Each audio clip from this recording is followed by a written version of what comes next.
بسم اللہ الرحمن الرحیم۔ ہم لوگ امت مسلمہ کی دعوت دی اور خاص طور پر کہ دعوت کس طرح سے دین کی یہ پہنچی تھی مختلف علاقوں میں، تو آپ کو یاد ہوگا کہ پچھلے دونوں لیکچرز میں ہم نے ڈیٹیل سے دیکھا تھا کہ صحابہ کرام رضی اللہ عنہم کی کچھ ریٹن فارمیٹ میں ان کے خطوط ہمیں مل گئے، جس میں انہوں نے کیسے بتایا اور کیسے کیا معاملات۔ اچھا، پھر غیر مسلموں نے اس کو کیسے دیکھا؟ اس میں ہم نے دیکھا کہ پرشین امپائر میں اور رومن امپائر میں دعوت پھیلی ہے، تو وہ کیسے پھیلی ہے اور اس کے ریزلٹس پھر کیسے نکلے۔ یہ پوری ڈیٹیل سے آپ پڑھ چکے تھے کہ پڑھتے پڑھتے پھر مسلمانوں نے کیا ایٹیٹیوڈ رکھا، اور پھر یہاں سے لے کے اس سے باہر چلتے چلتے چائنا والوں کے نے کیسے اس کو دیکھا اور یہ کیسے یہ پورا معاملہ ہوا ہے۔ تو اچھا، اب یہ پورا ایٹیٹیوڈ آپ کو نظر آیا ہوگا کہ ایمان میں اور ایتھکس میں ان کی کیا حالت رہی تھی اور اس کا رزلٹ کیا آیا تھا، یہ آپ پڑھ چکے تھے پچھلے لیکچرز میں۔ تو یہ بھی ہمیں معلوم ہونا چاہیے کہ جب ہم نے اس کو چھوڑ دیا تو پھر ہماری حالت کیا ہوئی۔ اس کو تو انشاءاللہ ہم اپنے یہ ابھی تک تو ہم عروج کی ہسٹری کو پڑھ رہے ہیں، تو پھر جب ہم آگے جا کے زوال کی ہسٹری کو پڑھیں گے تو پھر ہمیں آئے گا۔ تو خیر، ابھی ہم تو عروج کے زمانے ہی کی اسٹڈی کر رہے ہیں، تو اب ہم آگے دیکھتے ہیں کہ دعوت کے لیے کیا کیا طریقے اختیار کیے گئے، میتھڈ کیا تھا۔ اب دیکھیے کہ رسول اللہ صلی اللہ علیہ وسلم کے زمانے میں ہی اور پھر صحابہ کرام رضی اللہ عنہم نے بھی ایک باقاعدہ اداروں کی شکل میں ایک تنظیم ایسے بنائی، دعوت اور دوسرا تعلیم اور تربیت۔ اس کے لیے آپ بہت کافی دن پہلے جو آپ نے لیکچرز سنے تھے تو اس میں یہ تھا، تو دعوت کا تو سمپل طریقہ تھا کہ رسول اللہ صلی اللہ علیہ وسلم اپنے زمانے میں بھی اب لوگوں میں جا کے قرآن پڑھ کے سناتے تھے، سیم ایسے ہی صحابہ کرام رضی اللہ عنہم بھی ایسے ہی قرآن پاک پڑھ کے سناتے تھے، اور پھر لوگوں کے ذہن میں جو کوسچنز تھے اس کا آنسر وہ کرتے تھے۔ پھر تعلیم و تربیت کے لیے تو یہ ہوا کہ ہر شہر میں انہوں نے ایسی ایک مسجد سکول جو ہے وہ بنا دی ہے کہ جس میں اسکالر قرآن پاک پڑھاتے ہوتے تھے، اور اس کو پوری ڈیٹیل سے اس کے ہر ایک کے جو بھی وضاحت کرتے تھے، اور اس کے جو کوسچنز ہوتے تھے وہ آنسرز اس کا کر رہے ہوتے تھے صحابہ کرام رضی اللہ عنہ۔ اور پھر اس کے ساتھ ساتھ پھر انہوں نے کچھ اور زبانوں کے بھی، یعنی ایک تو عربی زبان بھی انہیں سکھائی، رسول اللہ صلی اللہ علیہ وسلم کی علم کو سکھایا، اور کچھ فقہ اور دیگر علوم یہ پورا پڑھ چکے تھے۔ تو تعلیم ایسے چلتی تھی۔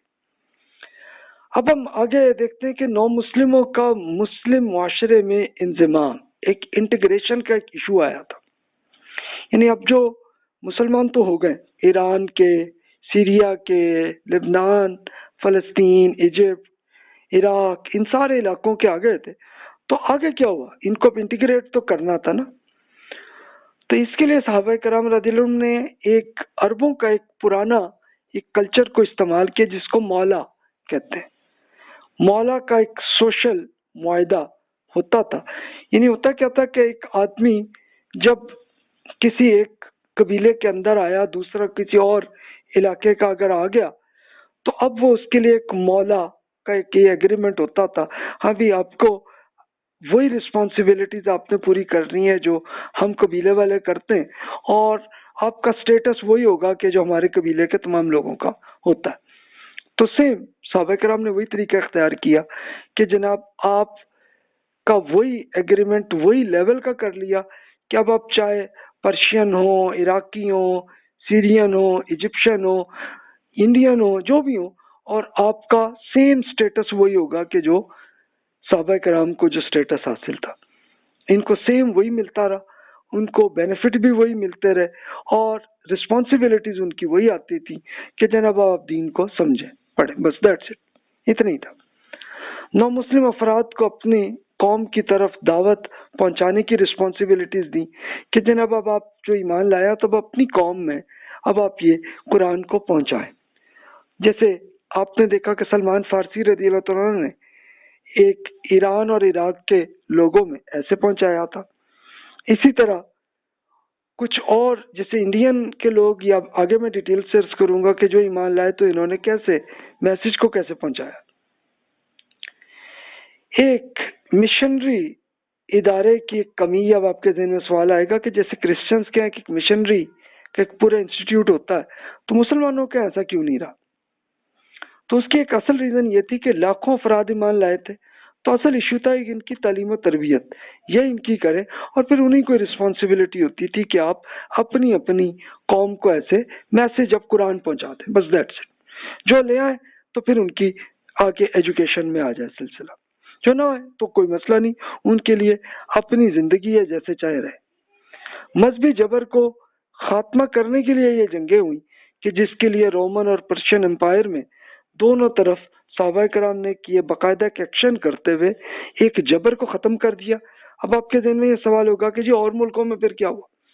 تو ان کے لیے یہ تھا کہ ان کے لیے دعوت پہنچا دیں، اور ان کے لیے پوری آزادی یہ ہوتی تھی کہ وہ جب چاہیں امیگریشن کر کے وہ مسلمانوں کے کسی علاقے میں آ جائیں، رہیں آرام سے، ایجوکیشن حاصل کریں، پھر چاہے اپنی زندگی میں یا رہیں یا اپنے ملک جانا چاہتے ہیں، آپ کو آزادی ہے تو چلے جائیں، نہیں ہے تو رہیں. تو پوری تو اس لیے آپ کو یا آپ کسی بھی آپ اسپیشلی آپ یہ سعودی عرب کے ایریے میں دیکھ سکتے ہیں کہ بہت سے لوگ آپ کو وہ ہوں گے سعودی، لیکن وہ بتائیں گے کہ جناب ہمارے بزرگ جو ہے نا وہ ترکی سے آئے تھے، کوئی بتائیں گے کہ تاجکستان سے آئے، کوئی یہ بتائیں گے کہ جناب ہم انڈیا سے آئے. تو اس طرح کے وہ پھر اگلی نسل پھر آگے چلتی چلتی ایسے آتی ہے. تو اس طرح سے ایک پوری آزادی ہر انسان کو مل گئی کہ جناب جو بھی جیسے چاہیں اپنے دین کو وہ سمجھیں اور آ جائیں، اور آپ کے لیے پوری فیسلٹیز وہ اویلیبل کر دی گئی. اب یہ دیکھیے، اب ہم آتے ہیں عہد بنو امیہ میں دعوت کیسے پھیلی تھی. اس کے لیے اب ہم یہ دیکھتے ہیں کہ یہ پرشین امپائر کے کچھ ایریاز یہ بھی فتح ہو گئے تھے جنگوں میں، جیسے ترکمانستان، ازبکستان، پھر تاجکستان، افغانستان یہاں تک آ گیا تھا، اور پھر مکران جو کہ اب بلوچستان کا حصہ ہے. تو یہ پورا حصہ خود صحابہ کرام رضی اللہ عنہم کے زمانے میں، اور اس سے پھر کچھ عرصے بعد بنو امیہ کی حکومت جب بن گئی تھی، یعنی اب یہ تابعین تھے تو ان کے حکومت یہاں تک آ گئی تھی، ادھر تک تو آئی. اس کے بعد پھر آیا سندھ. اس کے لیے پھر یہ ایک واقعہ ہوا کہ ایک سندھ کے راجا جو ہے اس نے یہ کیا تھا کہ کچھ مسلمانوں کا اہل ایمان جو حج کے لیے جا رہے تھے اور سری لنکا کے تھے تو وہ آ رہے تھے تو ان کو اغوا کر لیا تھا. تو اس پہ پھر ایک باقاعدہ ایکشن کیا. حجاج بن یوسف جو عراق کے گورنر تھے تو انہوں نے اپنے بھتیجے محمد بن قاسم کو اور ایک ملٹری کو بھیجا، اور پہلے تو خط سے نیگوسیشن ہوئی تو اس نے بادشاہ نے کہا نہیں جی ہمیں کچھ نہیں پتا. تو چلو وہ تو چلا سلسلہ، لیکن وہ نہیں مانا تو پھر آ کے یہ جنگ ہوئی. اور پھر محمد بن قاسم نے جو ایریا جو پہلے فتح ہوا تو یہ کراچی سے کوئی 70 کلومیٹر دور کا ایریا ہے، ابھی بھی اس کا ایویڈنس آپ دیکھ سکتے ہیں جا کے. اور وہاں سے لے کے پھر یہ راجہ کی جو حکومت تھی وہ وہاں سے لے کے ملتان تک تھی، تو ملتان تک کو محمد بن قاسم نے آسانی سے فتح کیا اور پھر ان کو پورا سکون دے دیا، امن. اس کے بعد پھر اب ہوا یہ کہ جو مسلمان بزنس کے لیے جاتے تھے تو یہ انڈین کا جو صوبہ گجرات ہے، مہاراشٹر، پھر کیرلا،